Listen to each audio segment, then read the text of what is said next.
Hey everyone, All in Arrowhead here. The 2025 postseason has reached its climax, and after two hard-fought conference championship matchups, we finally know which teams will be competing for the Lombardi Trophy in Super Bowl 60. In the NFC, the Seahawks came through against the Rams in a highly competitive game that tested both teams' ability to execute under pressure. The contest was marked by momentum swings, strategic adjustments, and intense defensive stands, with each team trading drives and forcing critical decisions at key moments. Seattle's victory highlighted their resilience and ability to respond to challenges throughout the game, while the Rams demonstrated why they were one of the toughest opponents in the playoffs, keeping the contest close and making it clear that every possession mattered. Over in the AFC, the Patriots claimed their Super Bowl berth after a tightly contested matchup against the Broncos. The game featured a series of pivotal sequences where both teams had chances to seize control, and it showcased the strategic depth and discipline of each club as they navigated high-pressure situations. New England's victory reflected their capacity to make crucial plays when it mattered most, while Denver's performance proved that they can compete at a high level and push an elite team to the limit. Both conference championship games underscored the narrow margins that separate success from elimination in the postseason. These contests not only determined the participants in the Super Bowl, but also offered a glimpse into the intensity, unpredictability, and competitiveness that fans can expect when the Seahawks and Patriots meet on the sport's biggest stage. Each team had to overcome adversity, adjust to game situations, and find ways to capitalize on opportunities, showing that their paths to the Super Bowl were earned through discipline and execution rather than luck. The results of these games set the stage for an epic matchup that promises to test every aspect of both franchises, from preparation to in-game adjustments, making this Super Bowl one of the most anticipated of the decade. Let's get into the game! Seattle's 31-27 NFC Championship win over the Rams was the type of game that doesn't just decide who advances, but defines how a team got there. And for the Seahawks, it served as a culmination of their evolution throughout the season. Offensively, Seattle established control early by dictating defensive spacing, forcing Los Angeles to defend every blade of grass rather than allowing them to sit in coverage shells. And that approach allowed Sam Darnold to settle into a confident rhythm without needing to force tight window throws. His 25 of 36, 346-yard, 3-touchdown performance was a product of patience as much as precision, repeatedly taking what the Rams' coverage allowed and punishing breakdowns when they appeared. Seattle's ability to convert intermediate third downs kept the Rams' pass rush from pinning its ears back, while well-timed early down runs prevented Los Angeles from fully committing to pass defense late in drives. Defensively, the Seahawks faced adversity as the Rams adjusted and began attacking the perimeter, but Seattle countered by tightening zone responsibilities and limiting yards after the catch, forcing longer methodical drives that drained time rather than generating quick momentum swings. Even when the Rams closed the gap late, Seattle's response was poised and deliberate, leaning on ball control and smart clock usage rather than chasing knockout blows. This was not a flawless performance, but it was a composed one. A team showing it understood the stakes, trusted its identity, and executed with the maturity required to win a conference title.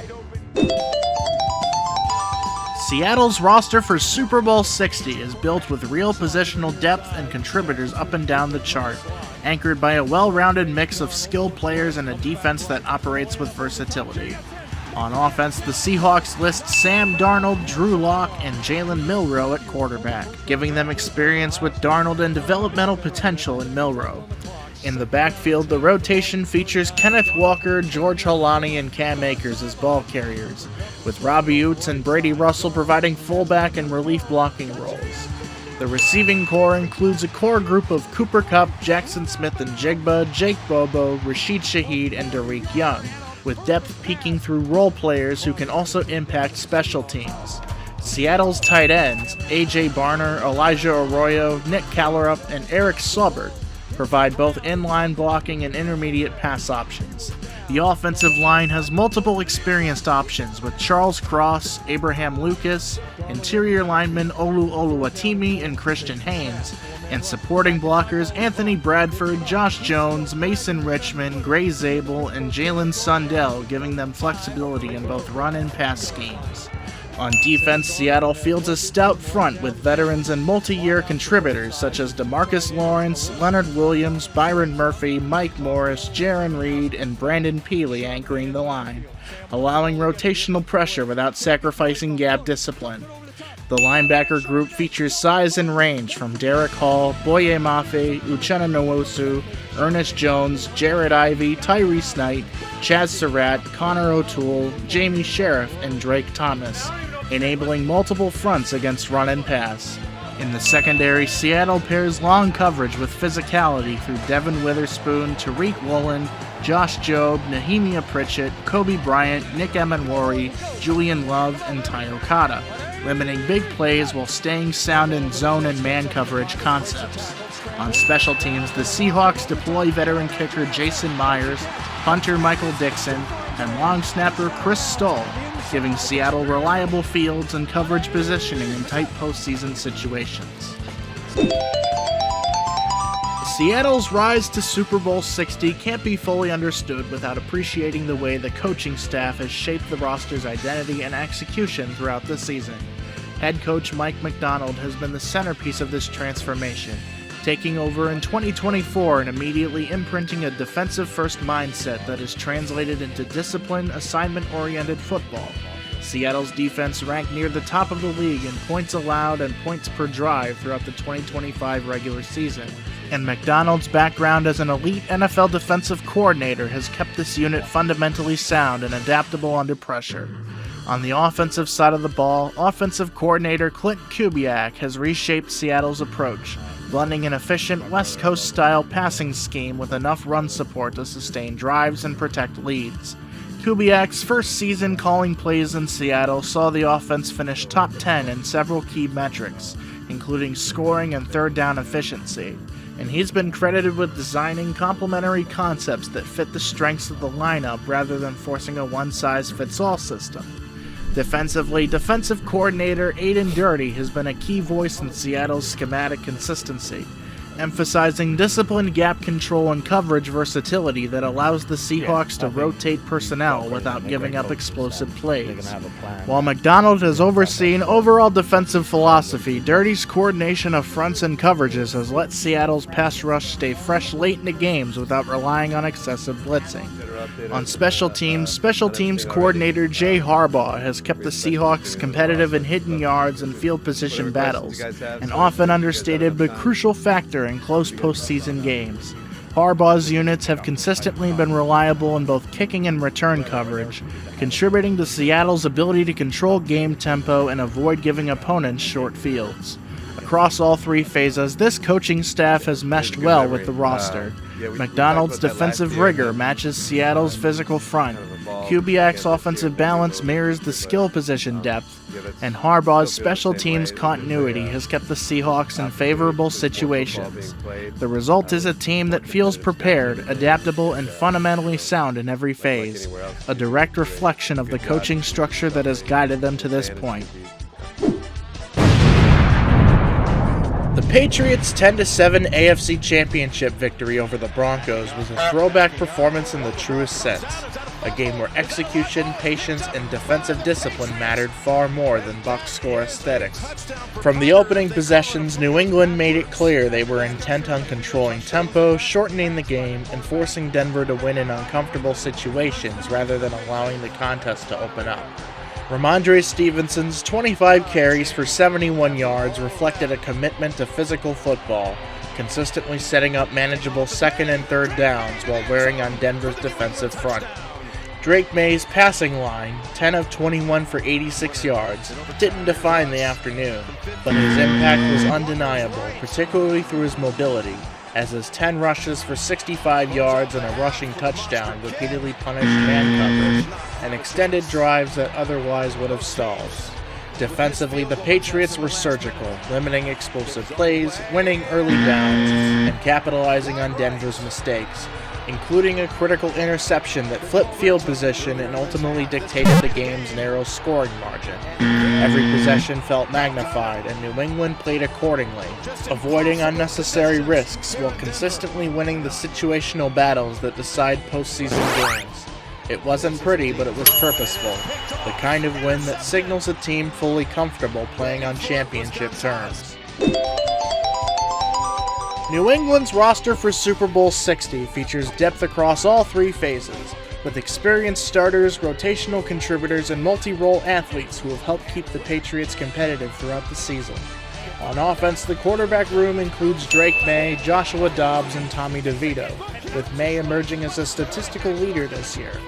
The running back group features a mix of power and versatility with Ramondre Stevenson, Travion Henderson, Antonio Gibson, and Terrell Jennings, giving New England options between ground control and burst in space.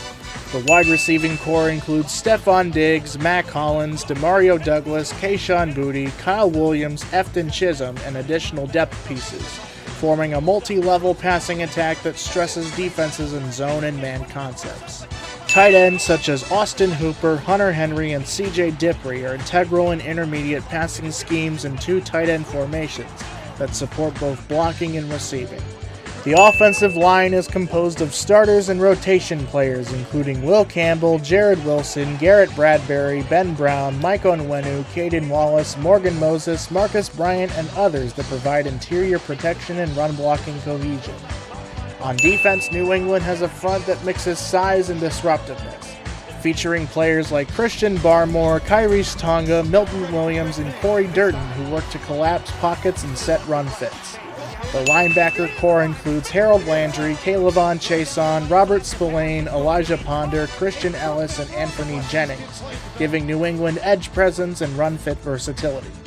In the secondary, key players such as Carlton Davis, Charles Woods, Kobe Minor, Christian Gonzalez, Alex Austin, Jalen Hawkins, Brendan Schooler, Craig Woodson, and Marcus Jones provide both press coverage and complementary zone looks that challenge opponent route concepts, while leadership and communication here have been key to avoiding big plays. On special teams, the Patriots rely on kicker Andy Borregales, punter Bryce Barringer, and long snapper Julian Ashby, keeping field position strong in playoff conditions.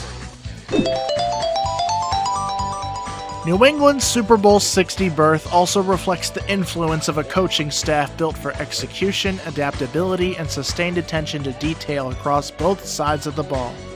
Head coach Mike Vrabel has been widely recognized for his impact this season, earning PFWA Coach of the Year honors after guiding the Patriots from a 4-13 campaign the year prior to a 14-3 regular season and a deep postseason run.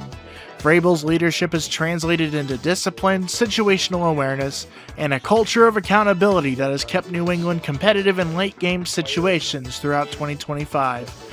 On offense, offensive coordinator Josh McDaniels brought continuity and strategic nuance back to the Patriots' scheme in his third stint with the franchise. McDaniels' philosophies emphasize protection, tempo control, and tempo manipulation, elements that have helped tailor the passing game around personnel strengths and blend them with a productive run game. Supporting McDaniels are position coaches such as tight ends coach and passing game coordinator Thomas Brown, quarterbacks coach Ashton Grant, and wide receivers coach Todd Downing, who have been essential in teaching technique and route concepts that keep the offense performing well under pressure. Defensively, defensive coordinator Terrell Williams has been tasked with tightening the Patriots' gap control, tackling fundamentals, and coverage discipline, helping the unit avoid explosive swaths even when offenses push tempo. Williams' experience with positional groupings and rotation has allowed New England to maintain consistency against varied front looks. His staff, including cornerbacks coach Justin Hamilton, safeties coach Scott Booker, inside linebackers coach Zach Kerr, and outside linebackers coach Mike Smith, has held opponents in check through coordinated coverage and schematic discipline that forces longer, more methodical drives rather than big play opportunities. On the other side of the ball, special teams coordinator Jeremy Springer and his assistant Tom Quinn have ensured that New England's kicking units, punt coverage, and return schemes remain reliable and fundamentally sound, contributing to advantageous field position in tight games. Taken together, the Patriots coaching staff has not only installed effective game plans, but also cultivated environments where players across all three phases understand their roles and execute with precision. Vrabel's leadership, McDaniels' schematic balance, Williams' defensive structure, and Springer's special teams management have collectively formed a coaching foundation that supports depth, situational adaptation, and consistency, traits that have been on display throughout New England's run to this season's Super Bowl. When everything from this postseason is weighed together, Super Bowl 60 feels like a matchup defined by control versus versatility, with New England looking to compress the game and Seattle aiming to stretch it without ever losing balance. The Patriots arrive here having shown they can survive and advance by dictating tempo, winning the field position battle, and turning every possession into a high-leverage moment, leaning on situational execution rather than overwhelming opponents with volume.